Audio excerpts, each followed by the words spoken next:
ദൈവവചനത്തിൽ നിന്നും പ്രാരംഭമായി നമുക്കൊരു ബൈബിളിൽ നിന്നൊരു വചനം വായിക്കാം. റോമർക്ക് എഴുതിയ ലേഖനം 5-ാം അധ്യായം 1-2 വചനങ്ങൾ നമുക്ക് വായിക്കാം. Romance chapter 5 versus 1 and 2. വിശ്വാസത്താൽ നീതീകരിക്കപ്പെട്ടിട്ട് നമ്മുടെ കർത്താവായ യേശുക്രിസ്തു മുഖാന്തരം നമുക്ക് ദൈവത്തോട് സമാധാനം ഉണ്ട്. നാം നിൽക്കുന്ന ഈ കൃപയിലേക്ക് നമുക്ക് അവനിലൂടെ വിശ്വാസത്താൽ പ്രവേശനവും ലഭിച്ചിരിക്കുന്നു. നാം ദൈവ തേജസ്സിന്റെ പ്രത്യാശയിൽ പ്രശംസിക്കുന്നു. ഇവിടെ പ്രത്യേകമായിട്ട് ഊന്നി പറയുന്ന കാര്യം നീതീകരണം എന്ന കാര്യമാണ്. ജസ്റ്റിഫിക്കേഷൻ. ദൈവമക്കളായ നമുക്ക് നീതീകരണം ദൈവം നൽകിയിരിക്കുന്നു. അതെന്താണ് എന്ന് നമുക്ക് ചിന്തിക്കാം. നമ്മുടെ രക്ഷയെ സംബന്ധിച്ച്, സാൽവേഷനെ സംബന്ധിച്ച് പറഞ്ഞാൽ നമ്മുടെ രക്ഷയ്ക്ക് 3 കാലങ്ങൾ ഉണ്ട് എന്ന് നാം ചിന്തിക്കുകയുണ്ടായി. രക്ഷ അത് ദൈവകൃപയാൽ ലഭിക്കുന്നതാണ്. ആ കൃപ നമ്മുടെ ജീവിതത്തിൽ ഭൂതകാലത്തിലും വർത്തമാനകാലത്തിലും പിന്നെ ഭാവി കാലത്തിലും പ്രവർത്തിക്കുന്നു. രക്ഷയ്ക്ക്, നമ്മുടെ രക്ഷ പൂർണ്ണമാകുന്നത് 3 കാലയളവിൽ കൂടെയാണ് എന്നാണ് നാം പറഞ്ഞു വന്നത്. ഒന്നാമത്തെ ഭാഗം നീതീകരണം എന്നുള്ളതാണ്. ജസ്റ്റിഫിക്കേഷൻ. എന്താണ് നീതീകരണം? അത് നമ്മുടെ അന്തരാത്മാവിൽ അനുഭവിക്കുന്ന ഒരു കാര്യമാണ്. അതാണ് കഴിഞ്ഞ കാലം, പാസ്റ്റ് ടെൻസ് എന്ന് പറയുന്നത്. അത് യേശുവിനെ രക്ഷകനായി സ്വീകരിച്ച ഓരോരുത്തരെയും സംബന്ധിച്ച് നീതീകരണം സംഭവിച്ചു കഴിഞ്ഞു. രണ്ടാമത്തേത് വിശുദ്ധീകരണമാണ്, സാങ്ക്ടിഫിക്കേഷൻ. അത് നമ്മുടെ ദേഹിയിലാണ് സംഭവിക്കുന്നത്. പിന്നെ ശരീരത്തിലും അതിൻ്റെ ഒരു എഫക്റ്റ് ഉണ്ട് എന്ന് പറയാം. ഈ വിശുദ്ധീകരണം അഥവാ സാങ്ക്ടിഫിക്കേഷൻ വർത്തമാന കാലത്തിൽ നാം യേശുവിനെ അറിയുന്നത് മുതൽ നമ്മുടെ മരണം വരെയും അല്ലെങ്കിൽ ക്രിസ്തുവിന്റെ മടങ്ങിവരവ് വരെയും തുടർമാനമായി സംഭവിച്ചുകൊണ്ടിരിക്കുന്ന കാര്യമാണ് ഈ വിശുദ്ധീകരണം എന്ന് പറയുന്നത്. എന്നാൽ ഭാവിയിൽ നടക്കാനുള്ള കാര്യം തേജസ്കരണമാണ്. നമ്മുടെ ശരീരങ്ങൾ തേജസ്കരിക്കപ്പെടുന്നു. Our bodies will be glorified. അതാണ് വരാൻ പോകുന്ന കാര്യം. Our bodies will be glorified.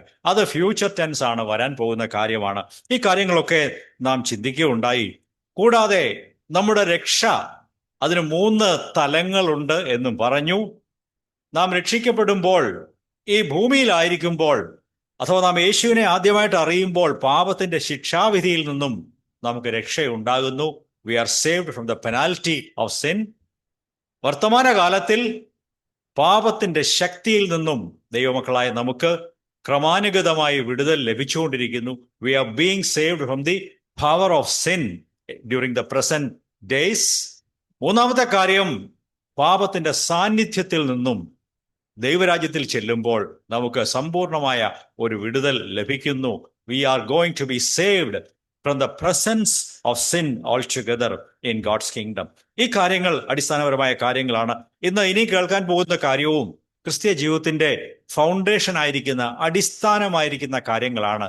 അടിസ്ഥാനം ശരിയായിട്ട് ഇടാതിരുന്നാൽ കെട്ടിടത്തിന് കുറെ കഴിയുമ്പോൾ ക്ഷീണം ഉണ്ടാകും. കെട്ടിടത്തിന്റെ ഭിത്തിക്കൊക്കെ കേടുവരും. ചിലപ്പോൾ ഇടിഞ്ഞുപോയി എന്ന് വരും. കേടുപാടുകൾ വന്നു എന്നിരിക്കും.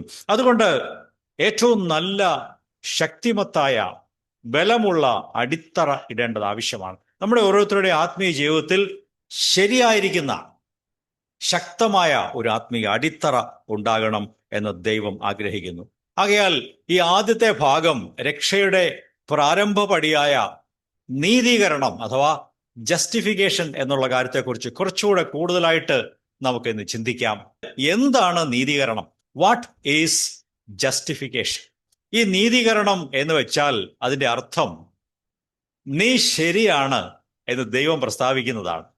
നാം ഒക്കെയും നരകത്തിലേക്ക് ഇങ്ങനെ കുതിച്ചു പായുന്ന പാപികളായ മനുഷ്യർ ആയിരുന്നു. ഓരോരുത്തരും അങ്ങനെയായിരുന്നു. We were hell bound sinners. അങ്ങനെയുള്ള നരകത്തിലേക്ക് പോയിക്കൊണ്ടിരുന്ന പാപികളായ മനുഷ്യരെ ദൈവം കരുണ തോന്നി തൻ്റെ പുത്രനായ യേശുക്രിസ്തുവിന്റെ രക്തത്താൽ വീണ്ടെടുത്ത് അവരെ രക്ഷയുടെ പ്രാരംഭ പടിയിലേക്ക് നടത്തിയിട്ട് ദൈവം പറയുകയാണ്, എൻ്റെ പുത്രനായ യേശുക്രിസ്തുവിൽ കൂടെ ഞാൻ നിന്നെ ശരിയായിട്ട് കണ്ടെത്തിയിരിക്കുന്നു. You are all right. നീ ശരിയായ ഒരു വ്യക്തിയാണ്. നീ ഇനി പാപിയല്ല, നീ ശരിയാണ്. യു ആർ ഓൾ റൈറ്റ് എന്ന് ദൈവം പ്രസ്താവിക്കുന്നതാണ് ജസ്റ്റിഫിക്കേഷൻ. ഈ നീതീകരണം അഥവാ രക്ഷിക്കപ്പെടുക, വീണ്ടും ജനിക്കുക എന്നുള്ള ആ പ്രാരംഭ പടിയിൽ രണ്ട് കാര്യങ്ങൾ ഉൾപ്പെട്ടിരിക്കുന്നു എന്ന് ഞാൻ പറയാൻ ആഗ്രഹിക്കുന്നു. ഒന്ന് മനുഷ്യന്റെ പാർട്ടാണ്. മനുഷ്യന്റെ ഭാഗത്തുനിന്ന് മനുഷ്യൻ ചെയ്യാനുള്ളതുണ്ട്. ദൈവത്തിന്റെ ഭാഗത്തുനിന്ന് നീതീകരണത്തിൽ ദൈവം ചെയ്യാനുള്ള കാര്യവുമുണ്ട്. എന്താണ് മനുഷ്യന്റെ പാർട്ട്? ശ്രദ്ധിക്കണമേ, മനുഷ്യർക്ക് രണ്ട് കാര്യങ്ങൾ ഇതിൽ ചെയ്യാനായിട്ടുണ്ട്. മനുഷ്യൻ കയ്യും കെട്ടിയിരുന്നാൽ പോരാ. ദൈവം ഒരു മനുഷ്യനെ നീതീകരിക്കണമെങ്കിൽ ദൈവം ആരെയും നിർബന്ധമായിട്ട് പിടിച്ച് നീതീകരിക്കുകയില്ല. മറിച്ച് മനുഷ്യന്റെ ഭാഗത്തുനിന്നും രണ്ട് സ്റ്റെപ്സ്, ചുവടുകൾ അവൻ വയ്ക്കണം. ഒന്നാമത്തേത് മാനസാന്തരപ്പെടുക എന്നുള്ളതാണ്. റിപ്പൻറ്റൻസ്, പാപങ്ങളെക്കുറിച്ച് അനുതപിക്കുക. അത് ഒന്നാമത്തെ ഘടകമാണ്. അത് മനുഷ്യന്റെ ഭാഗത്തുനിന്നും വരേണ്ടതാണ്. രണ്ടാമത്തേത് യേശുക്രിസ്തുവിൽ രക്ഷാകരമായി വിശ്വാസം അർപ്പിക്കുക. സേവിംഗ്ലി ബിലീവ് ഇൻ ക്രൈസ്റ്റ്. ഒരു ഹെൽപ്ലെസ് ആയ, നിസ്സഹായനായ ഒരു വ്യക്തിയായ യേശുവിൻ്റെ അടുത്ത് വരിക. ഇതാണ് മനുഷ്യനുള്ള രണ്ട് പാർട്ട്. എന്തൊക്കെയാണോ? ഒന്ന്, മാനസാന്തരപ്പെടുക, റിപ്പന്റ് ചെയ്യുക, പാപത്തെക്കുറിച്ച് അനുതപിക്കുക. രണ്ടാമത്തേത്, രക്ഷയ്ക്കായി യേശുക്രിസ്തുവിൽ നിസ്സഹായതയോടെ വന്ന് വിശ്വാസം അർപ്പിക്കുക, ട്രസ്റ്റ് ചെയ്യുക. ഇത് രണ്ടും മനുഷ്യന്റെ ഭാഗത്തുനിന്ന് ചെയ്യേണ്ടതാണ്. നാം നിസ്സഹായതയോടെ യേശുവിൻ്റെ അടുത്ത് വന്ന ഒരു സമയം നമുക്ക് ഓർത്തെടുക്കുവാൻ സാധിക്കും. ഇനി അങ്ങനെ ഒരു മനുഷ്യൻ വന്നു കഴിഞ്ഞാൽ, പുരുഷനോ സ്ത്രീയോ മക്കൾ കുഞ്ഞുങ്ങൾക്കോ ഒക്കെ വരാം, അങ്ങനെ വന്നു കഴിഞ്ഞാൽ ദൈവത്തിന്റെ ഭാഗത്തുനിന്ന് രണ്ട് കാര്യം ദൈവം ചെയ്യും. അത് രക്ഷാകരമായ പ്രവൃത്തിയിൽ, നീതീകരണത്തിൽ ദൈവം രണ്ട് കാര്യങ്ങൾ ചെയ്യുന്നു. ഒന്നാമത് ദൈവം ചെയ്യുന്നത് ആ വ്യക്തിയുടെ പാപങ്ങളെ, കുറ്റങ്ങളെ ദൈവം ക്ഷമിച്ചു കൊടുക്കുന്നു. Forgiveness of sins is the first thing God does. പാപത്തെ ക്ഷമിച്ചു കൊടുക്കുന്നു. ദൈവം ചെയ്യുന്ന ആദ്യത്തെ കാര്യമാണ്. അതുകൊണ്ട് ദൈവം നിർത്തുന്നില്ല. രണ്ടാമത്തെ കാര്യം നീതീകരണമാണ്. അങ്ങനെ പാപം ക്ഷമിച്ചു കഴിഞ്ഞ വ്യക്തിയോട് ദൈവം പറയുകയാണ്, യു ആർ ഓൾ റൈറ്റ്. എൻ്റെ നോട്ടത്തിൽ നീ ഇപ്പോൾ കുറ്റമില്ലാത്ത ശരിയായ ഒരു വ്യക്തിയാണ് എന്ന് ദൈവം പറയുന്നു. അതാണ് ജസ്റ്റിഫിക്കേഷൻ. നമുക്ക് മറ്റുള്ളവർക്കും ഇത് പറഞ്ഞു കൊടുക്കുവാൻ നമുക്ക് ആവശ്യമായിട്ട് വരും. നീ രക്ഷിക്കപ്പെടണമെങ്കിൽ നിന്റെ ഭാഗത്തുനിന്ന് രണ്ട് സ്റ്റെപ്സ് വേണം. അതായത് പാപങ്ങളെക്കുറിച്ച് ദുഃഖിച്ച്, അനുതപിച്ച്, മാനസാന്തരപ്പെട്ട്, അതിനെക്കുറിച്ച് ഞാൻ കുറച്ചുകൂടെ വിശദമാക്കി തരാം. നീ യേശുവിൻ്റെ അടുത്ത് വരണം. രക്ഷാകരമായ അളവിൽ യേശു ജീവിച്ചിരുന്നു എന്ന് വിശ്വസിച്ചാൽ പോരാ. യേശു ജീവിച്ചിരുന്നു, ക്രൂശിന്മേൽ എൻ്റെ പാപങ്ങൾക്കായി മരിച്ചു.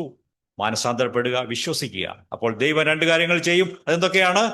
ദൈവം ആ വ്യക്തിയുടെ പാപങ്ങളെ ക്ഷമിച്ചു കൊടുക്കും. അവനെ നീതിമാനായി ഡിക്ലെയർ ചെയ്യും, പ്രസ്താവിക്കും. യു ആർ ഓൾ റൈറ്റ്, ദൈവം പ്രസ്താവിക്കും. ഓക്കെ, ഇനി ശരിയായ മാനസാന്തരം എന്താണെന്ന് ഞാൻ ചുരുങ്ങിയ വാചകങ്ങളിൽ പ്രസ്താവിക്കാം. What is true repentance? മനസ്താപം, അനുതാപം, മാനസാന്തരം എന്നൊക്കെ പറയുന്നത്, ശ്രദ്ധിക്കുക, ഒരു മനുഷ്യൻ ഇവിടുന്ന് നേരെ തെക്കോട്ട് നടക്കുകയായിരുന്നു. അവൻ സിറ്റിയിലേക്ക് നടക്കുകയായിരുന്നു. ഇവിടുന്ന് മെയിൻ റോഡിൽ കയറിയിട്ട് സിറ്റിയിലേക്ക് നടക്കുകയായിരുന്നു. എന്നാൽ അവനെ ഒരാൾ തടഞ്ഞു നിർത്തി, നീ നേരെ വന്ന വഴി തിരിച്ചു പോകാൻ പറഞ്ഞു. അവൻ നേരെ വടക്കോട്ട് നടന്നു നീങ്ങി. അതാണ് മാനസാന്തരം. ഒരുവൻ പോയിരുന്ന മാർഗത്തിൽ നിന്നും സ്റ്റോപ്പ് ചെയ്തിട്ട് അവനെ നേരെ 180 ഡിഗ്രി അവനെ തിരിച്ച്, അവൻ വന്നതിനെതിരായ മാർഗത്തിൽ അവനെ തിരിച്ചു വിടുക. അതാണ് മാനസാന്തരം എന്ന് പറയുന്നത്. True repentance is 180 degree turning away from sinful ways and turning to God. അത് കേവലം ഒരു തോന്നലല്ല, ഒരു ഫീലിംഗ് അല്ല.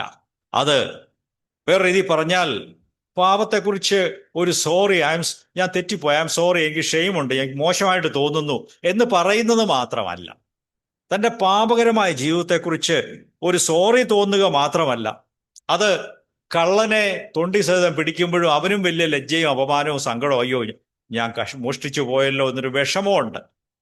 പക്ഷെ അത് മാനസാന്തരമല്ല. കള്ളനെ പോലീസ് പിടിക്കുമ്പോൾ അവനുണ്ടാകുന്ന ഒരു സങ്കടവും വിഷമവും അത് മാനസാന്തരമല്ല, അതൊരു ഫീലിംഗ് ഓഫ് ഷെയിമാണ്. എന്നാൽ മാനസാന്തരപ്പെടുക എന്ന് വെച്ചാൽ പാപങ്ങളെക്കുറിച്ച് ഒരു വിഷമം തോന്നുകയല്ല, മാത്രമല്ല, അതിനേക്കാളും അപ്പുറമാണ്. നാം ബൈബിളിൽ വായിക്കുമ്പോൾ ഞാൻ 3 പേരുടെ ദൃഷ്ടാന്തങ്ങൾ പറയാം. ഇവരൊക്കെയും പാപത്തെക്കുറിച്ച് അയ്യോ അത് മോശമായി പോയല്ലോ എന്ന് ഒരു സങ്കടമുണ്ടായ 3 വ്യക്തികളുണ്ട്. ഒന്ന്, ശൗൽ രാജാവ്. ശൗൽ രാജാവ് ദൈവം പറഞ്ഞത് അനുസരിക്കാതെ തെറ്റ് ചെയ്തു. കുറച്ചു കഴിഞ്ഞപ്പോൾ ശമൂവേൽ പ്രവാചകൻ വന്ന് അവനെ നേരിട്ട് സംസാരിച്ചു. ദൈവം നിന്നോട് പറഞ്ഞത് നീ അനുസരിച്ചില്ല, നീ തെറ്റാണ് ചെയ്തത് എന്ന് പറഞ്ഞപ്പോൾ അവൻ ആദ്യം സമ്മതിച്ചില്ല. പിന്നെയും ശമൂവേൽ ശക്തമായും അവനെ എൻകൗണ്ടർ ചെയ്തപ്പോൾ ശൗൽ രാജാവ് പറയുകയാണ്, ഞാൻ പാപം ചെയ്തു പോയി, ഐ എം സോറി, എന്നാലും എന്നെ മാനിക്കണമേ, എൻ്റെ കൂടെ വരണമേ എന്നൊക്കെ പറഞ്ഞ് അവൻ മുമ്പോട്ട് പോകുന്നു. പക്ഷേ ശൗൽ രാജാവിന്റെ ജീവിതത്തിൽ എന്തുണ്ടായില്ല? ഒരു ശരിയായ മാനസാന്തരവും അനുതാപവും ഉണ്ടായില്ല. എൻ്റെ പാപങ്ങളെക്കുറിച്ച് ദുഃഖമുണ്ടായി എന്ന് വെറുതെ പറഞ്ഞതേ ഉള്ളൂ, ഞാൻ പാപം ചെയ്തു പോയി എന്ന് പറഞ്ഞതേ ഉള്ളൂ.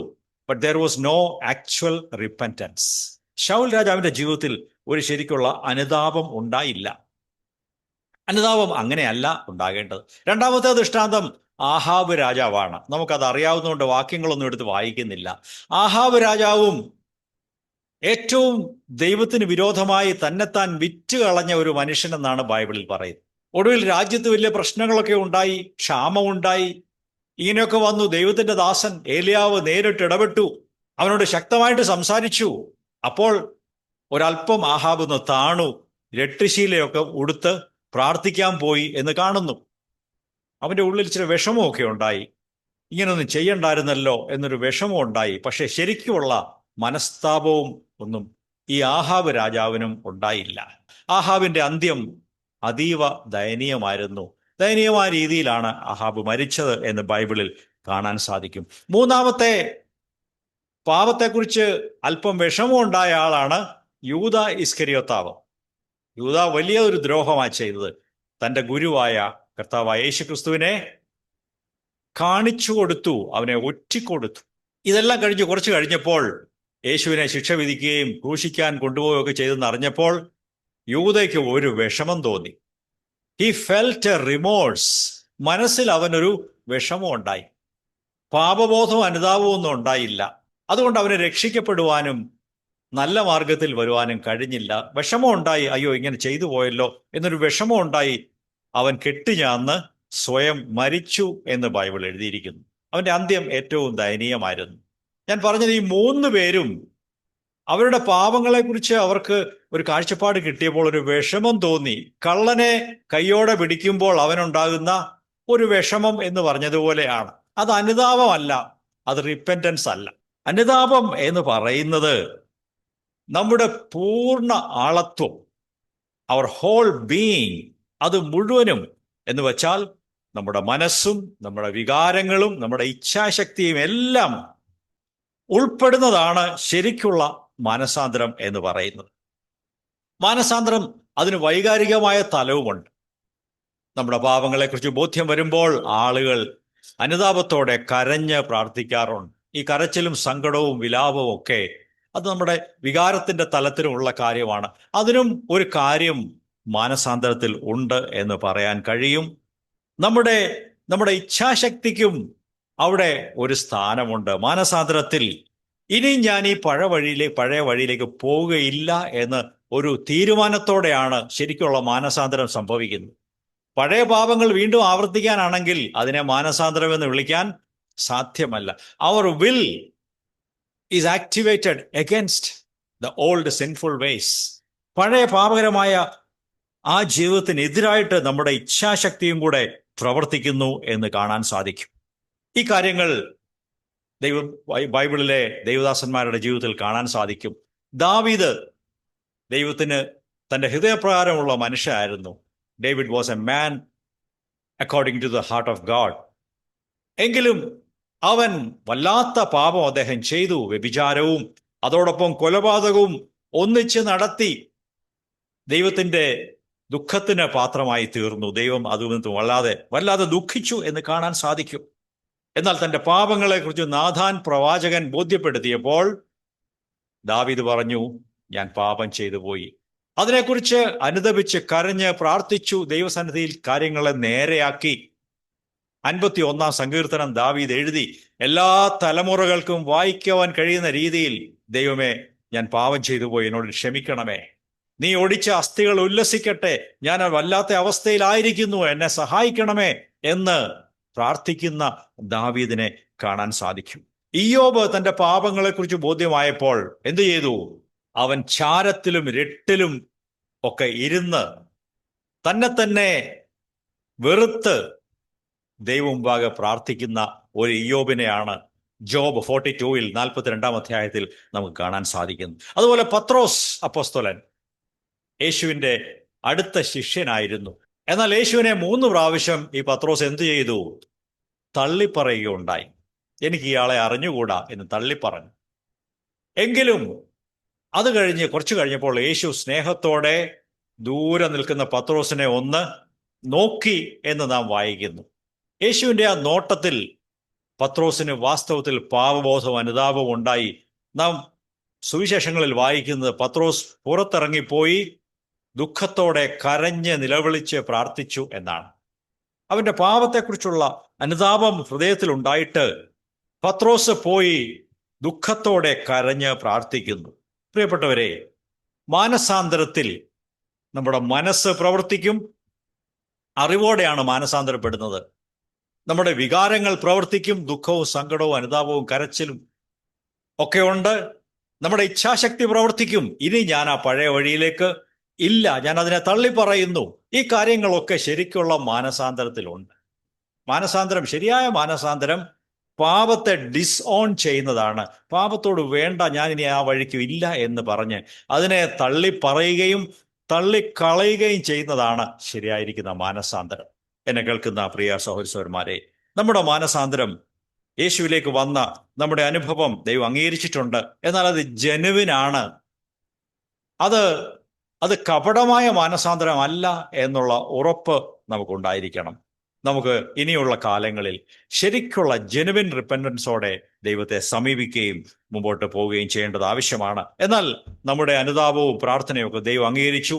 അതുകൊണ്ട് ദൈവം നമ്മയൊക്കെയും അവിടുത്തെ പുത്രന്മാരായി ദൈവം അംഗീകരിച്ച് സ്വീകരിച്ചിട്ടുണ്ട്. അതിനെക്കുറിച്ച് ആരും സംശയിക്കരുത്. ദൈവം നമ്മെ അംഗീകരിച്ചു എന്നുള്ളത് സംശയിക്കരുത്. എന്നാൽ ഇനിയുള്ള കാലത്തും ശരിയായിരിക്കുന്ന യഥാർത്ഥമായ അനുതാപം നാം തിരിച്ചറിയണം. ഒരിക്കൽ അനുദപിച്ചു, ദൈവം നമ്മെ അംഗീകരിച്ചു, ജസ്റ്റിഫൈ ചെയ്തു, നീതീകരിച്ചു, ശരിയാണ്. എന്നാൽ മുമ്പോട്ടുള്ള കാലത്തും നമുക്ക് അനുദപിക്കേണ്ട ആവശ്യമില്ലേ? നമുക്ക് കുറവുകൾ ഇടയ്ക്ക് വരുമ്പോൾ വീണ്ടും വീണ്ടും നാം അനുദപിക്കേണ്ടത് ആവശ്യമാണ്. ആകയാൽ ശരിയായ അനുതാപം എന്താണ് എന്ന് നാം അറിഞ്ഞിരിക്കുകയാണ്. ഓക്കെ, ഇനിയും ബൈബിളിൽ വായിക്കുന്നു, ശരിയായ മാനസാന്തരത്തിന് അതിന് ചില തെളിവുകളുണ്ട്, ചില ഫലങ്ങളുണ്ട്, അടയാളങ്ങളുണ്ട് എന്ന് തിരുവെഴുത്ത് പറയുന്നു. നമുക്ക് അതിനെ സംബന്ധിച്ച ഒരു വാക്യം വായിക്കാം. മത്തായി എഴുതിയ സുവിശേഷം 3-ാം അധ്യായം 8-ാമത്തെ വചനം വായിക്കാം. മാത്യു 3:8. മാനസാന്തരത്തിന് യോഗ്യമായ ഫലം കായ്ക്കുവീൻ. ഇതാണ് യോഹന്നാൻ സ്നാപകൻ ജനങ്ങളോട് പറഞ്ഞത്. നിങ്ങൾ മാനസാന്തരപ്പെട്ടു എന്ന് പറയുന്നത് നല്ല കാര്യമാണ്, പക്ഷേ നിങ്ങളുടെ ജീവിതം കൊണ്ട് അത് പ്രൂവ് ചെയ്യണം. നിങ്ങളുടെ ജീവിതത്തിൻ്റെ പ്രവൃത്തികളും വാക്കുകളും ഇടപാടുകളും കൊടുക്കൽ വാങ്ങലുകളും മനോഭാവങ്ങളും ഒക്കെ അത് തെളിയിക്കണം. നിങ്ങൾ മാനസാന്തരപ്പെട്ടു, നിങ്ങൾ പുതിയ ഒരു ജീവിതത്തിലേക്ക് കടന്നിരിക്കുന്നു എന്നുള്ളത് നിങ്ങളുടെ ജീവിതത്തിൽ അതിൻ്റെ ഫലമുണ്ടാകണം. മാനസാന്തരത്തിന് ഫലമുണ്ടാകണം എന്ന് പറയും. മാനസാന്തരത്തിൻ്റെ തെളിവുകളായ, അതിനടയാളങ്ങളായ ചില കാര്യങ്ങൾ ഒരുവൻ മാനസാന്തരപ്പെട്ട് കഴിയുമ്പോൾ ചെയ്യേണ്ട ചില കാര്യങ്ങളെ ബൈബിൾ വ്യക്തമായിട്ട് പറയുന്നുണ്ട്. ഒന്നാമത്തെ കാര്യം, ഞാൻ 3-4 കാര്യങ്ങൾ പറയാം. ദ ഫ്രൂട്ട് ഓഫ് റിപ്പൻറ്റൻസ്, മാനസാന്തരത്തിന്റെ ഫലം എന്ന് പറയുമ്പോൾ ഒന്നാമത് പ്രായശ്ചിത്തങ്ങൾ ചെയ്യേണ്ടത് ആവശ്യമാണ്. നാം തെറ്റായി ചെയ്ത കാര്യങ്ങളെ റിവേഴ്സ് ചെയ്യണം, അതിനെ തിരുത്തി എഴുതണം. അതാണ് റെസ്റ്റിറ്റ്യൂഷൻ എന്ന് പറയുന്നത്. നാം ചെയ്ത തെറ്റായ കാര്യങ്ങളെ, ചിലപ്പോൾ മനുഷ്യരുടെ നിന്നും നാം തെറ്റായ രീതിയിൽ പണം വാങ്ങിച്ചിട്ടുണ്ടാകും, അത് തിരിച്ചു കൊടുക്കണം. ആരെങ്കിലും പറ്റിച്ചിട്ടുണ്ടെങ്കിൽ ആ പണമൊക്കെ തിരിച്ചു കൊടുക്കണം. കടം വാങ്ങിയിട്ട് വായ്പ വാങ്ങിയത് നമ്മുടെ കയ്യിൽ ഉണ്ടായിട്ട് തിരിച്ചു കൊടുക്കുന്നില്ല എങ്കിൽ അതെല്ലാം തിരിച്ചു കൊടുക്കണം, എല്ലാം സെറ്റിൽ ചെയ്യണം. സാമ്പത്തികമായ എല്ലാ ഇടപാടുകളും ശരിയാക്കണം. സർക്കാരിൻ്റെ ടാക്സ് കൊടുക്കാതെ ഇരുന്നിട്ടുണ്ടെങ്കിൽ, അത് വെട്ടിച്ചിട്ടുണ്ടെങ്കിൽ, കള്ളക്കണക്കൊക്കെ എഴുതി ടാക്സ് വെട്ടിച്ചിട്ടുണ്ടെങ്കിൽ എന്ത് ചെയ്യണം? അതെല്ലാം തിരികെ കൊടുക്കണം. അതുപോലെ മറ്റുള്ളവരോട് തെറ്റ് ചെയ്തിട്ടുണ്ടെങ്കിൽ അത് ക്ഷമ ചോദിക്കണം, അപ്പോളജൈസ് ചെയ്യണം. I am sorry, I did that in a wrong way, I am sorry. തിരുവെഴുത്തിൽ മടക്കി കൊടുക്കുന്ന കാര്യത്തെക്കുറിച്ച് ഏറ്റവും വ്യക്തമായ ഒരു നല്ല ഉദാഹരണമുണ്ട്. റെസ്റ്റിറ്റ്യൂഷന്റെ ഏറ്റവും നല്ല ഉദാഹരണം സക്കായിയുടെ കഥയാണ്. സക്കായി പാപിയായ ഒരു മനുഷ്യനായിരുന്നു, ചുങ്കം പിരിവുകാരനായിരുന്നു. മനുഷ്യരുടെ കയ്യിൽ നിന്നും അന്യായമായി കണക്കിലധികം പിടിച്ചു പറിക്കുന്ന, ചുങ്കം പിരിക്കുന്നവനായിരുന്നു സക്കായി. എന്നാൽ അവൻ അതിനെക്കുറിച്ച് ഇത് ശരിയല്ല എന്നൊരു ബോധ്യമുണ്ടായി. യേശുവിനെ കാണാൻ വന്നു. അപ്പോൾ ആ ബോധ്യം ശരിക്കും പ്രബലപ്പെട്ടു. യേശുവിനെ കണ്ടു കഴിഞ്ഞു. ഞാൻ ഇന്ന് നിന്റെ വീട്ടിൽ വരുമെന്ന് യേശു സക്കായിയോട് പറഞ്ഞപ്പോൾ സക്കായി പറയുന്ന കാര്യങ്ങളാണ് നമുക്ക് വായിക്കാൻ കഴിയുന്നത്. ലൂക്കോസ് 19 8 9 വചനങ്ങൾ വായിക്കാം. ലൂക്ക് 19:8-9 വായിക്കാം. എന്നാൽ സക്കായി അവിടെ നിന്നു. അവൻ കർത്താവിനോട്, കർത്താവേ, എന്റെ വസ്തുവകയിൽ പകുതി ഞാൻ ദരിദ്രർക്ക് കൊടുക്കുന്നു. എന്തെങ്കിലും ചതിവിൽ വാങ്ങിയിട്ടുണ്ടെങ്കിൽ 4 മടങ്ങ് മടക്കി കൊടുക്കുന്നു എന്ന് പറഞ്ഞു. യേശു അവനോട്, ഇവനും അബ്രഹാമിന്റെ മകനാകയാൽ ഇന്ന് ഈ വീടിന് രക്ഷ വന്നിരിക്കുന്നു. ഇന്ന് ഈ വീടിന്, ഈ സക്കായി എന്ന നിനക്ക് രക്ഷ വന്നിരിക്കുന്നു. Salvation has come to this home. എപ്പോഴാണ് യേശു അത് പറഞ്ഞത്? സക്കായി തൻ്റെ പഴയ ജീവിതത്തിലെ തെറ്റുകളെ തിരുത്താൻ തീരുമാനിച്ചപ്പോഴാണ്. എല്ലാം തിരുത്തി കഴിഞ്ഞില്ല. അവൻ സ്വത്തുകാരനാണ്. അന്യായമായി വാങ്ങിച്ച പണമൊക്കെ അവൻ്റെ പേരിൽ കിടക്കുന്നുണ്ട്, ഇരിക്കുന്നുണ്ട്. ഇതെല്ലാം ഞാൻ കൊടുത്തു തീർക്കാം, അന്യായമായി വാങ്ങിച്ചതൊന്നും എൻ്റെ കയ്യിൽ ഇനി ഇരിക്കുകയില്ല എന്ന് സക്കായി തീരുമാനിച്ചു. അവനത് പ്രഖ്യാപിച്ചു, യേശുവിൻ്റെ അടുത്ത് പ്രഖ്യാപിച്ചു. നാട്ടുകാർ കേൾക്കെ വിളിച്ചു പറഞ്ഞു, ഞാൻ എല്ലാം തിരിച്ചു കൊടുത്തേക്കാം. അത് കൊടുത്തതിന് തുല്യമാണ്. He decided and declared. അപ്പോൾ അത് കേട്ടപ്പോൾ യേശു പറഞ്ഞു, ഞാൻ നിന്റെ മാനസാന്തരത്തെ അംഗീകരിച്ചിരിക്കുന്നു. You are all right. നിനക്ക് ഇന്ന് രക്ഷ വന്നു. ദൈവമക്കളെ, മാനസാന്തരം എന്ന് പറയുന്നത് ഒരു ഫീലിംഗ് മാത്രമല്ല, ഒരു തോന്നൽ മാത്രമല്ല. അത് പഴയ തെറ്റായ കാര്യങ്ങളെ ശരിപ്പെടുത്തുവാനും റെസ്റ്റിറ്റ്യൂഷൻ ചെയ്യാനും പ്രായശ്ചിത്തങ്ങൾ ചെയ്യാനും കൊടുക്കേണ്ടത് കൊടുത്തു തീർക്കാനും ക്ഷമ ചോദിക്കേണ്ടത് ക്ഷമ ചോദിക്കാനും പണം ഒക്കെ തിരിച്ചു കൊടുക്കുവാനും ഒക്കെയുള്ള ഒരു തീരുമാനത്തിൽ ആണ് അത് അധിഷ്ഠിതമായിരിക്കുന്നത്. അപ്പോൾ ഈ റെസ്റ്റിറ്റ്യൂഷൻ അഥവാ പ്രായശ്ചിത്തം മാനസാന്തരത്തിന്റെ ഒരു ഫലമാണ്, ഒരു അടയാളമാണ് എന്ന് പറയാം. രണ്ടാമത്തെ കാര്യം, നമുക്കെതിരായി ദോഷം ചെയ്തിരിക്കുന്ന ആളുകളോട് ക്ഷമിച്ചു കൊടുക്കുക എന്നുള്ളത് മാനസാന്തരത്തിന്റെ ഒരടയാളമാണ്. ഫോർഗിവിങ് അതർ പീപ്പിൾ, ഇത് ക്ഷമ ചോദിക്കുന്ന കാര്യമല്ല, ക്ഷമിച്ചു കൊടുക്കുന്ന കാര്യമാണ്. ഇത് രണ്ട് കാര്യങ്ങളാണെന്ന് ഓർക്കണം. ഫോർഗിവിങ് അതർ പീപ്പിൾ, മറ്റുള്ളവർ നിങ്ങൾക്കെതിരായി ദോഷം ചെയ്തു അല്ലെങ്കിൽ ചെയ്തു എന്ന് നിങ്ങൾ നിരൂപിക്കുന്നു. ചിലപ്പോൾ ഒന്നും ദോഷം ചെയ്തിട്ടുണ്ടാവില്ല, നിങ്ങളുടെ തെറ്റായ ചിന്തയായിരിക്കും. പക്ഷേ അങ്ങനെയുള്ള ചെയ്തതോ നിങ്ങൾ വിചാരിക്കുന്നതോ ആയ കാര്യങ്ങൾ അവരോട് ക്ഷമിച്ചു കൊടുക്കുക. ഫോർഗീവ് ദം. അത് മാനസാന്തരത്തിന്റെ അടയാളമാണ്. യേശു അതിന് ഒരു ദൃഷ്ടാന്തം പറഞ്ഞു. എന്നിട്ട് പറഞ്ഞു, വളരെയധികം പണം കടംപെട്ടിരുന്ന ഒരു ദാസന് യജമാനൻ അത് ക്ഷമിച്ചു കൊടുത്തു. എന്നാൽ ആ ദാസൻ റോഡിലോട്ട് ഇറങ്ങിയപ്പോൾ അവനോട് കടംപെട്ടിരുന്ന വെറും തുച്ഛമായ തുക കടംപെട്ടിരുന്ന ആളിനോട് ക്ഷമിക്കാതെ അവന്റെ തൊണ്ടയ്ക്ക് പിടിച്ച് അവനോട് പണം ഡിമാൻഡ് ചെയ്യുന്ന ഒരു ദൃഷ്ടാന്തമുണ്ട്. ഇതറിഞ്ഞപ്പോൾ രാജാവ് ഈ മനുഷ്യനോട് കോപിച്ചു. ആ വാക്യം കൂടെ വായിക്കാം. മത്തായി എഴുതിയ സുവിശേഷം 18 33 മുതൽ 35 വരെ. മാത്യു 18:33-35 വായിക്കാം. എനിക്ക് നിന്നോട് കരുണ തോന്നിയതുപോലെ നിനക്കും നിന്റെ കൂട്ടുദാസനോട് കരുണ തോന്നേണ്ടതല്ലയോ എന്ന് പറഞ്ഞു. ഇതാണ് രാജാവ് പറയുന്നത്. എനിക്ക് നിന്നോട് കരുണ തോന്നി, ഞാൻ നിന്നോട് ക്ഷമിച്ചു, നിന്റെ കടമൊക്കെ ഇളച്ചു തന്നു. അതുപോലെ നിനക്കും മറ്റുള്ളവരോടും കരുണ തോന്നേണ്ടതല്ലയോ, നീ അവരോട് ക്ഷമിച്ചു കൊടുക്കേണ്ടതല്ലയോ എന്നാണ് അടുത്ത വാക്യം. അങ്ങനെ യജമാനൻ കോപിച്ചു. അവൻ കടമൊക്കെയും തീർക്കുവോളം അവനെ പീഡിപ്പിക്കുന്നവരുടെ കയ്യിൽ ഏൽപ്പിച്ചു. നിങ്ങൾ ഓരോരുത്തരും അവനവന്റെ സഹോദരനോട് ഹൃദയപൂർവ്വം ക്ഷമിക്കാഞ്ഞാൽ സ്വർഗസ്നായ എന്റെ പിതാവ് അങ്ങനെ തന്നെ നിങ്ങളോടും ചെയ്യും. ഓക്കെ, ഇവിടെ ശ്രദ്ധിക്കുക. നിങ്ങളത് വായിച്ച് മനസ്സിലാക്കിയാൽ മതി. കർത്താവായ യേശു പറയുകയാണ്, അവസാനം അതിന്റെ കൺക്ലൂഷനായിട്ട് പറയണം, അങ്ങനെ നിങ്ങൾ ഓരോരുത്തരും എന്തു ചെയ്യണം? നിങ്ങളുടെ സഹോദരങ്ങളോട്, ബന്ധുക്കളോട്, അയൽക്കാരോട്, സഭയിലുള്ളവരോട് ഹൃദയപൂർവ്വം ക്ഷമിച്ചു കൊടുക്കണം. എന്താ ക്ഷമിച്ചു കൊടുക്കേണ്ടത്? അവർ നിങ്ങൾക്കെതിരായി ചെയ്ത ദോഷങ്ങളെ, അല്ലെങ്കിൽ ചെയ്തെന്ന് നിങ്ങൾ ചിന്തിക്കുന്ന ദോഷങ്ങളെ നിങ്ങൾ ഹൃദയപൂർവ്വം എല്ലാം ക്ഷമിച്ചു കൊടുക്കണം. I forgive you without any condition. ഒരു വ്യവസ്ഥയുമില്ല, പൂർണ്ണമായി ഞാൻ ക്ഷമിച്ചു. കാരണം ദൈവം യേശുക്രിസ്തുവിനോട് എന്നോട് നീ ചെയ്തതിൻ്റെ 1000 മടങ്ങ് എന്നോട് ക്ഷമിച്ചിരിക്കുകയാണ്. ആ ക്ഷമയുടെ ഗുണഭോക്താവാണ് ഞാൻ അതുകൊണ്ട് ഞാൻ നിന്നോട് എല്ലാം ക്ഷമിക്കാൻ എനിക്ക് സാധിക്കും. ദൈവമക്കളെ, യഥാർത്ഥ മാനസാന്തരം മറ്റുള്ളവർ നമുക്കെതിരായി ചെയ്ത എല്ലാ തിന്മകളെയും പൂർണ്ണമായും അവരോട് ക്ഷമിച്ച് അവരെ വിടുവിക്കുന്നതാണ്, റിലീസ് ചെയ്യുന്നതാണ് മാനസാന്തരം. ഞാൻ പറഞ്ഞതിൻ്റെ ആശയം, മാനസാന്തരം കേവലം ഒരു തോന്നലല്ല, അതിൽ ചില കാര്യങ്ങൾ അന്തർലീനമായിരിക്കുന്നു. ഒന്നാമത് പ്രായശ്ചിത്തം ചെയ്യുക, റെസ്റ്റിറ്റ്യൂഷൻ ചെയ്യുക, കൊടുത്തു തീർക്കുക. രണ്ടാമത് മനുഷ്യരോട് ക്ഷമിക്കുക, അവർ ചെയ്ത തെറ്റുകളെല്ലാം ക്ഷമിച്ചു കൊടുക്കുക.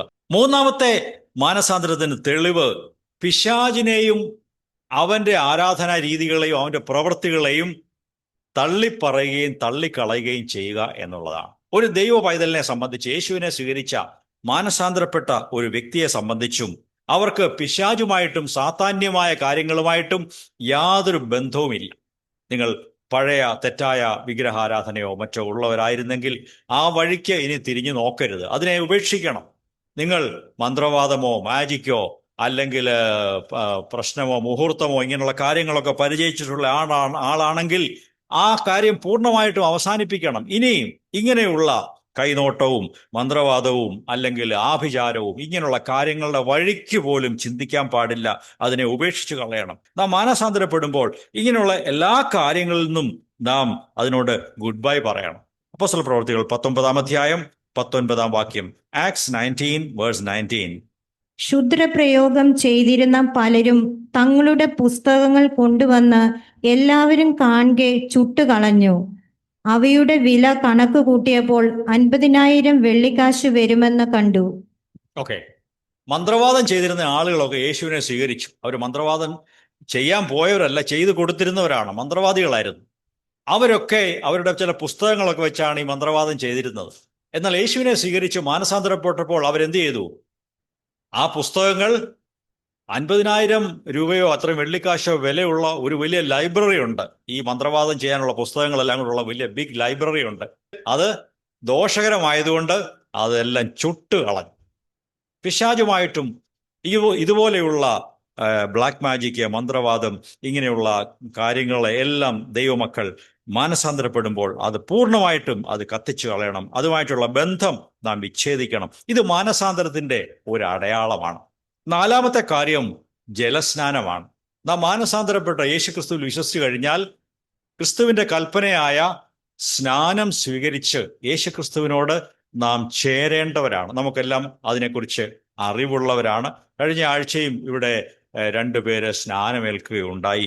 ഈ സ്നാനത്തെക്കുറിച്ചുള്ള കാര്യങ്ങൾ നാം അന്ന് ചിന്തിച്ചു. എങ്കിലും അതിനെക്കുറിച്ച് ഒരു വചനം ഞാൻ പറയാം. റോമാലേഖനം 6-ാം അധ്യായത്തിൽ 4 മുതൽ 6 വരെയുള്ള വചനങ്ങൾ വായിക്കുമ്പോൾ എന്തിനാണ് സ്നാനം, സ്നാനത്തിന്റെ അർത്ഥം എന്താണെന്ന് അവിടെ പറയുന്നു. യേശുക്രിസ്തുവിനോട് ചേരുവാനാണ് നാം വെള്ളത്തിൽ മുങ്ങി മുഴുകൽ സ്നാനം സ്വീകരിക്കുന്നത്. അത് യേശുക്രിസ്തുവിന്റെ കൽപ്പനയാണ്, കൽപ്പനയുടെ അനുസരണമാണ് ഈ സ്നാനം. അതുകൊണ്ട് ആ സ്നാനം നാം മാനസാന്തരപ്പെട്ട് യേശുവിനെ വിശ്വസിച്ച് കഴിയുമ്പോൾ സ്നാനമേൽക്കുവാനുള്ള ഒരു കടപ്പാട് നമുക്കുണ്ട്. അതിനെ നമുക്ക് മാറ്റിവെക്കാൻ സാധ്യമല്ല. അത് യേശുക്രിസ്തുവിനോടും ക്രിസ്തുവിൻ്റെ ശരീരമായ സഭയോടും ചേരുന്ന ഒരു കാര്യമാണ് ഈ സ്നാനം എന്ന് നമുക്ക് പറയാൻ സാധിക്കും.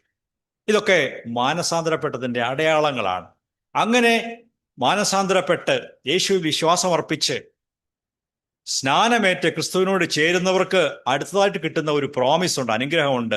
അത് പരിശുദ്ധാത്മ സ്നാനമാണ്. വെള്ളത്തിൽ മുങ്ങി സ്നാനമേറ്റ് കഴിയുമ്പോൾ ആ വ്യക്തികൾക്ക് പരിശുദ്ധാത്മ സ്നാനം ലഭിക്കും എന്ന് ദൈവവചനം പറയുന്നു.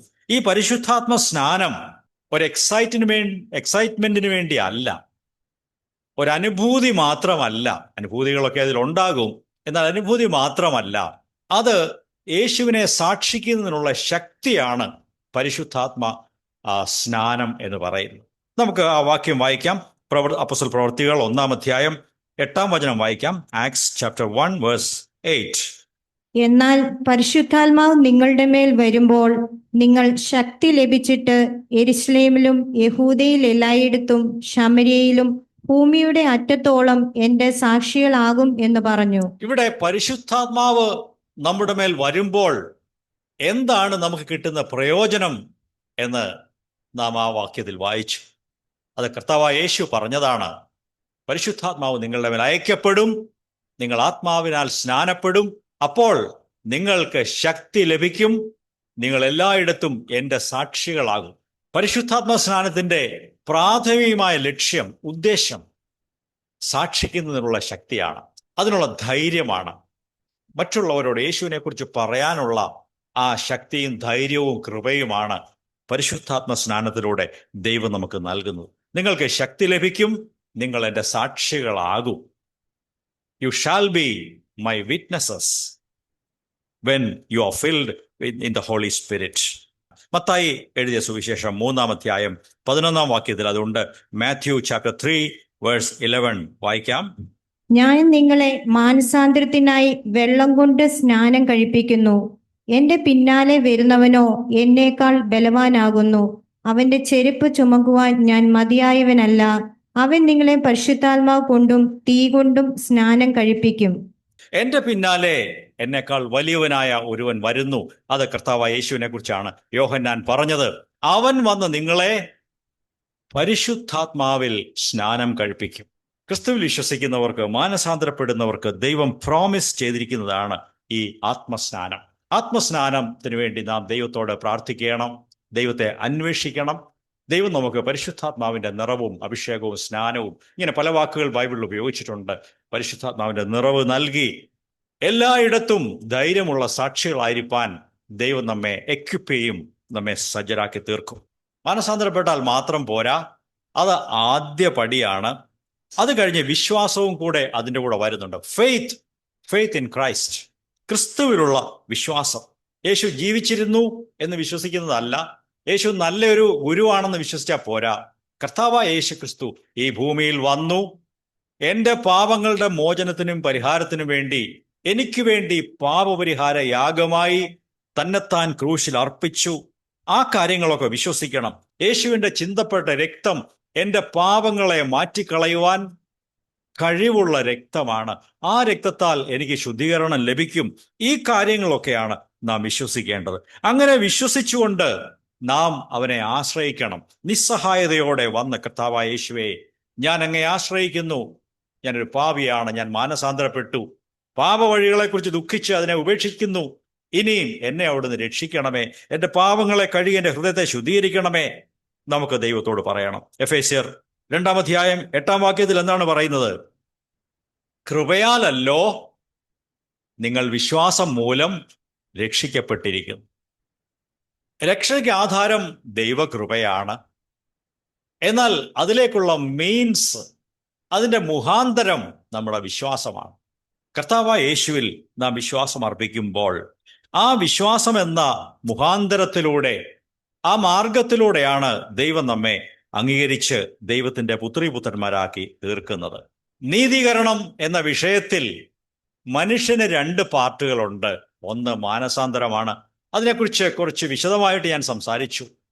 മാനസാന്തരപ്പെടുകയും അതിനോടൊപ്പം രക്ഷാകരമായ രീതിയിൽ ക്രിസ്തുവിൽ വിശ്വാസം അർപ്പിക്കുകയും ചെയ്യണം. Savingly believe in Christ and trust him for your salvation. അങ്ങനെ മനുഷ്യൻ ഈ 2 കാര്യങ്ങൾ ചെയ്തു കഴിയുമ്പോൾ, ദൈവത്തിന് സ്തോത്രം, നമ്മിൽ എല്ലാവരും തന്നെ, മിക്കവരും തന്നെ അങ്ങനെ രക്ഷാകരമായ വിശ്വാസം ക്രിസ്തുവിൽ അർപ്പിച്ച് ദൈവമക്കളായി തീരുകയും സ്നാനമേൽക്കുകയും ഒക്കെ ചെയ്തിട്ടുള്ളവരാണ്. നമ്മിൽ പലരും പരിശുദ്ധാത്മ നിറവ് പ്രാപിച്ചവരാണ്. ആ അനുഭവം ഇല്ലാത്തവർ വീണ്ടും പ്രാർത്ഥിച്ച് ദൈവത്തിൽ നിന്ന് പരിശുദ്ധാത്മാവിൻ്റെ ആ സ്നാനം പ്രാപിക്കുകയും ശക്തിയുള്ള സാക്ഷികളായി തീരുകയും ചെയ്യേണ്ടത് ആവശ്യമാണ്. ഇനി എൻ്റെ വാക്കുകളെ അവസാനിപ്പിക്കുന്നതിന് മുമ്പ് ദൈവത്തിൻ്റെ ഭാഗത്ത് ദൈവം ചെയ്യുന്ന 2 കാര്യങ്ങൾ കൂടെ ചുരുക്കമായിട്ട് പറയാം. മനുഷ്യൻ 2 കാര്യങ്ങൾ ചെയ്യുമ്പോൾ ദൈവം മറ്റ് 2 കാര്യങ്ങൾ ചെയ്ത് അതിനോട് പ്രതികരിക്കുന്നു. ദൈവം ചെയ്യുന്ന എന്തൊക്കെയാണ്? ദൈവം പാപക്ഷമ നൽകുന്നു, 2 നീതീകരണം നൽകുന്നു. ഈ കാര്യങ്ങൾ നമ്മുടെ മനസ്സിൽ പതിഞ്ഞിരിക്കണം. ദൈവം നൽകുന്ന കാര്യം ഒന്നാമത് പാപക്ഷമയാണ്. നമ്മുടെ ഏറ്റവും വലിയ ഒരു പാപിയായ മനുഷ്യൻ ദൈവത്തിൻ്റെ അടുത്ത് വരുമ്പോൾ ആ വ്യക്തിയുടെ ഏറ്റവും വലിയ പ്രശ്നം തൻ്റെ പാപത്തിൻ്റെ ഭാരമാണ്. പരദേശി മോക്ഷയാത്ര എന്ന പുസ്തകത്തിൽ ക്രിസ്ത്യാനി അവൻ മോക്ഷപട്ടണത്തിലേക്ക് യാത്ര പുറപ്പെടുകയാണ്. പക്ഷെ അവൻ്റെ പുറത്ത് എന്തുണ്ട്? പാപത്തിൻ്റെ വലിയ ചുമടുകൾ അവൻ്റെ പുറത്ത് കെട്ടിയിട്ട് വെച്ചിരിക്കുകയാണ്. അതുകൊണ്ട് അവൻ വളരെ അരിഷ്ടനായി കഷ്ടപ്പെട്ട് മുമ്പോട്ട് പോവുകയാണ്. എന്നാൽ ക്രൂശിന്റെ മുമ്പിൽ വന്ന് ക്രൂശിലേക്ക് നോക്കി ക്രിസ്തുവിന്റെ ക്രൂശിന്റെ ദർശനം കിട്ടിയപ്പോൾ അവൻ അവിടെ നിന്ന് മുട്ടുകുത്തി ക്രൂശിലേക്ക് നോക്കി ദൈവത്തിന്റെ രക്ഷാകരമായ പ്രവൃത്തിയെ അപ്രീഷിയേറ്റ് ചെയ്ത് വിലമതിച്ച് നിന്നപ്പോൾ എന്ത് സംഭവിച്ചു? ദൈവം തന്നെ അവനിൽ പ്രവർത്തിച്ചു. അവന്റെ പാപത്തിന്റെ ചുമട് അഴിഞ്ഞ് ഉരുണ്ട് ദൂരേക്ക് അങ്ങ് പോയി എന്നാണ് നമ്മൾ അവിടെ കാണുന്നത്. ക്രൂശിലെ ക്രിസ്തുവിന്റെ പാപപരിഹാര ബലിയാൽ എനിക്കും നിങ്ങൾക്കും പാപത്തിന്റെ ക്ഷമ ലഭിച്ചിരിക്കുന്നു. We have received forgiveness. നമുക്ക് 2 വചനങ്ങൾ അത് സംബന്ധിച്ച് വായിക്കാം. ആദ്യമായിട്ട് 1 യോഹന്നാൻ 1 അധ്യായം 8ഉം 9ഉം വചനങ്ങൾ വായിക്കാം. 1 John chapter 1 verses 8 and 9. നമുക്ക് പാപമില്ല എന്ന് നാം പറയുന്നുവെങ്കിൽ നമ്മെ തന്നെ വഞ്ചിക്കുന്നു, സത്യം നമ്മിൽ ഇല്ലാതെയായി. നമ്മുടെ പാപങ്ങൾ ഏറ്റുപറയുന്നുവെങ്കിൽ അവൻ നമ്മുടെ പാപങ്ങൾ ക്ഷമിച്ച് സകല അനീതിയും പോക്കി നമ്മെ ശുദ്ധീകരിക്കുവാൻ തക്കവണ്ണം വിശ്വസ്തനും നീതിമാനും ആകുന്നു. ദൈവം മനുഷ്യന്റെ പാപങ്ങളെ ക്ഷമിക്കുന്നത് സംബന്ധിച്ച ഏറ്റവും വ്യക്തമായ ഒരു ബൈബിൾ വചനമാണിത്. നമ്മുടെ പാപങ്ങളെ നാം ഏറ്റുപറഞ്ഞ് പ്രാർത്ഥിച്ചാൽ ദൈവം നമ്മോട് പാപങ്ങളെ ക്ഷമിക്കും. നീതീകരണത്തിന്റെ അടിസ്ഥാനം പാപക്ഷമയാണ്. മാത്രമല്ല, പഴയ നിയമത്തിലും പുതിയ നിയമത്തിലുമുള്ള പാപമോചനത്തിന് ഉള്ള 2 മാർഗങ്ങൾ നമുക്ക് കാണാൻ സാധിക്കും. അത് എബ്രായരുടെ പുസ്തകത്തിലാണ്. എബ്രായർ 9 അധ്യായം 12, 13, 14 വാക്യങ്ങൾ വായിച്ചാൽ പഴയ നിയമകാലത്ത് എങ്ങനെയായിരുന്നു പാപത്തിന്റെ ശുദ്ധീകരണം, പുതിയ നിയമത്തിൽ ക്രിസ്തു എന്താണ് ചെയ്തത്. ഹീബ്രൂസ് ചാപ്റ്റർ 9 വേഴ്സസ് 12 to 14 അത് വായിക്കാം. ആട്ടുകൊറ്റന്മാരുടെയും പശുകിടാങ്ങളുടെയും രക്തത്താൽ അല്ല, സ്വന്തം രക്തത്താൽ തന്നെ ഒരിക്കലായിട്ട് വിശുദ്ധ സ്ഥലത്ത് പ്രവേശിച്ച് നിത്യമായ വീണ്ടെടുപ്പ് സാധിച്ചു. ആട്ടുകൊറ്റന്മാരുടെയും കാളകളുടെയും രക്തവും മലിനപ്പെട്ടവരുടെ മേൽ തളിക്കുന്ന പശുവിന്റെ ഭസ്മവും ശാരീരിക ശുദ്ധി വരുത്തുന്നു എങ്കിൽ നിത്യാത്മാവിനാൽ ദൈവത്തിന് തന്നെ തന്നെ നിഷ്കളങ്കനായി അർപ്പിച്ച ക്രിസ്തുവിന്റെ രക്തം ജീവനുള്ള ദൈവത്തെ ആരാധിക്കുവാൻ നിങ്ങളുടെ മനസാക്ഷിയെ നിർജീവ പ്രവൃത്തിയിൽ നിന്ന് എത്രയധികം ശുദ്ധീകരിക്കും. ഈ 2 വചനങ്ങൾ ശ്രദ്ധിക്കുക. 13ഉം 14ഉം വചനങ്ങൾ.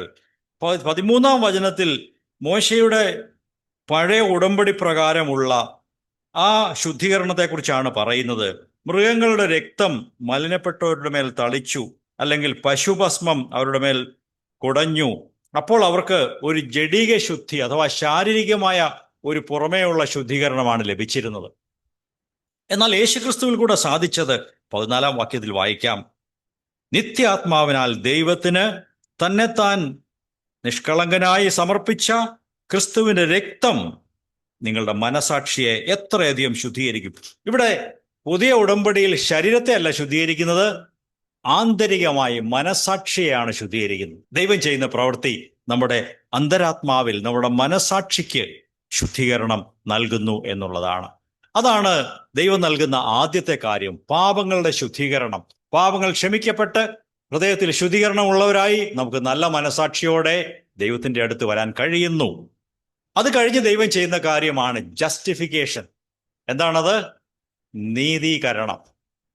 ശുദ്ധീകരണം പ്രാപിച്ച, ശുദ്ധീകരിച്ച ഒരു മനുഷ്യനോട്, പാപങ്ങളെ ക്ഷമിക്കപ്പെട്ട മനുഷ്യനോട് ദൈവം പറയുകയാണ്, എൻ്റെ പുത്രനായ യേശുക്രിസ്തുവിൽ കൂടെ ഞാൻ നിന്നെ നോക്കുമ്പോൾ നീ ഇപ്പോൾ ഓൾ റൈറ്റ് ആണ്, നീ ശരിയാണ്, നിന്നിൽ ഒരു കുറ്റവും ഞാൻ ഇനി കാണുന്നില്ല, യു ആർ ഓൾ റൈറ്റ്. അതാണ് ജസ്റ്റിഫിക്കേഷൻ, നീതീകരണം. ദൈവകൃപയാൽ നമുക്ക് നീതീകരണം ലഭിച്ചിരിക്കുന്നു. ദൈവം നമ്മെ നീതിമാന്മാർ എന്ന് വിളിച്ചിരിക്കുന്നു. അതാണ് നാം റോമർ 5-ാം അധ്യായത്തിൽ വായിച്ചത്. റോമർ 5-ന്റെ 1-2 വാക്യങ്ങൾ നമുക്ക് വായിക്കാം.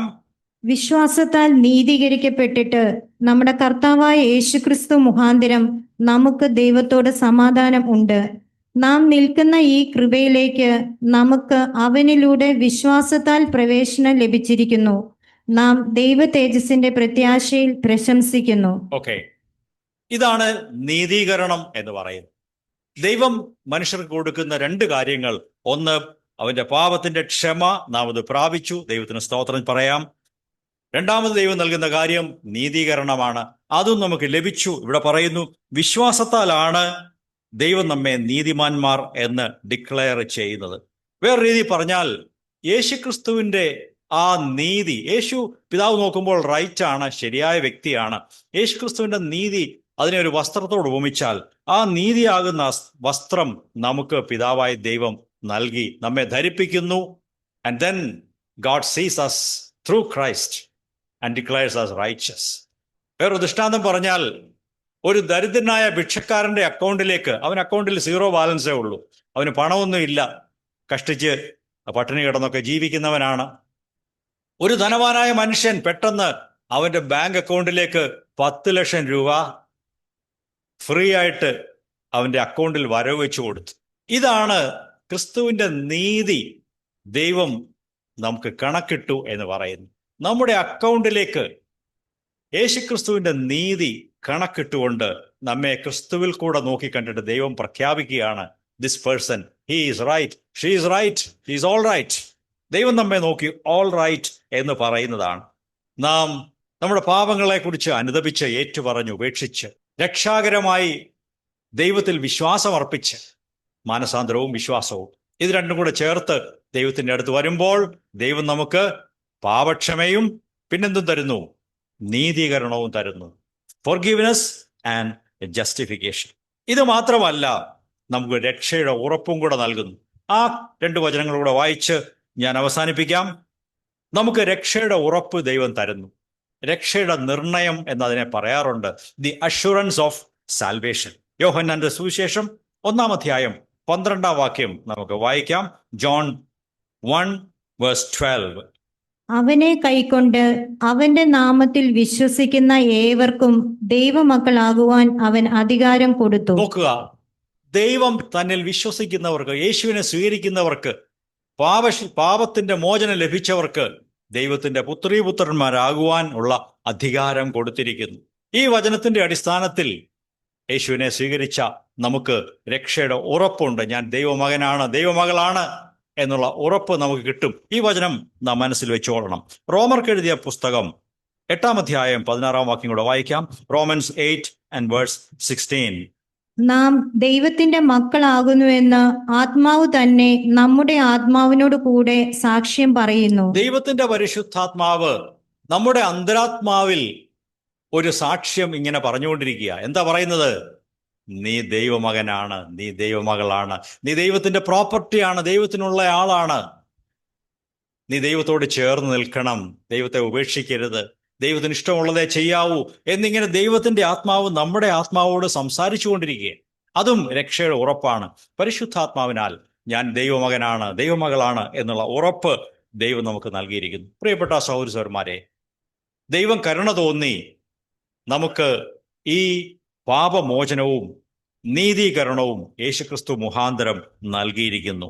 എന്നാൽ ഞാനും നിങ്ങളും ഈ നീതീകരണത്തെ അല്പമായി വിചാരിക്കരുത്. We must appreciate and tell others. നമുക്ക് ലഭിച്ച ഈ വലിയ സൗജന്യമായ നീതീകരണം, സന്തോഷം, ദൈവമക്കൾ എന്നുള്ള ഉറപ്പ്, ഈ കാര്യങ്ങളെ പരിശുദ്ധാത്മാവിന്റെ ശക്തിയാൽ നാം മറ്റുള്ളവർക്കും വിളംബരം ചെയ്യുന്നവരായി തീരണം. അത് പ്രസ്താവിക്കുന്നവരായി തീരണം, സാക്ഷ്യമായി പറയുന്നവരായിരിക്കണം. അതിനാണ് ദൈവം നമ്മെ ഈ കാലങ്ങളിൽ നമ്മെക്കുറിച്ച് ദൈവം ഉദ്ദേശിക്കുന്നത്. നമുക്ക് ലഭിച്ച ഈ സൗജന്യമായ നീതീകരണം, ദൈവം എന്നെ നീതിമാൻ എന്ന് എണ്ണിയിരിക്കുന്നു. അവിടുത്തെ ക്രിസ്തുവിന്റെ നീതി എനിക്ക് എൻ്റെ അക്കൗണ്ടിൽ തന്നിരിക്കുന്നു. അതുകൊണ്ട് ഞാൻ ഇന്ന് ക്രിസ്തുവിൽ കൂടെ സമ്പന്ന വ്യക്തിയാണ്, ദൈവത്തിന് അംഗീകരിക്കപ്പെട്ട ഒരാളാകുന്നു എന്ന് നമുക്ക് വിശ്വസിച്ചുകൊണ്ട് നമുക്ക് മുമ്പോട്ട് ജീവിക്കുവാനും ക്രിസ്തുവിന്റെ സാക്ഷികളാകുവാനും നമുക്ക് സാധിക്കും. ഈ കാര്യങ്ങൾ നമ്മുടെ അടിസ്ഥാനമാണ്. ഈ അടിസ്ഥാനത്തിന്മേൽ വേണം ഇനി നമ്മുടെ ആത്മീയ ജീവിതം മുമ്പോട്ട് പണിത് ക്രിസ്തുവിൽ പൂർണ്ണരായി വളരുവാനും ക്രിസ്തുവിന്റെ മനസ്സുള്ളവരായി തീരുവാനും കഴിയുന്നത് ഈ അടിസ്ഥാനം ഉറപ്പിച്ചുകൊണ്ട് മുമ്പോട്ട് പോകുമ്പോഴാണ്. നമ്മുടെ അടിസ്ഥാനങ്ങളെ ഒരിക്കൽ കൂടെ പരിശോധിക്കുകയും ശരിക്കുള്ള അനുതാപത്തിലും മാനസാന്തരത്തിലും മുമ്പോട്ട് പോകുവാനും ദൈവം നമ്മെ സഹായിക്കട്ടെ എന്ന് പ്രാർത്ഥിച്ചുകൊണ്ട് ഞാൻ എൻ്റെ വാക്കുകളെ ചുരുക്കുന്നു. ദൈവത്തിന് മഹത്വം ഉണ്ടാകട്ടെ.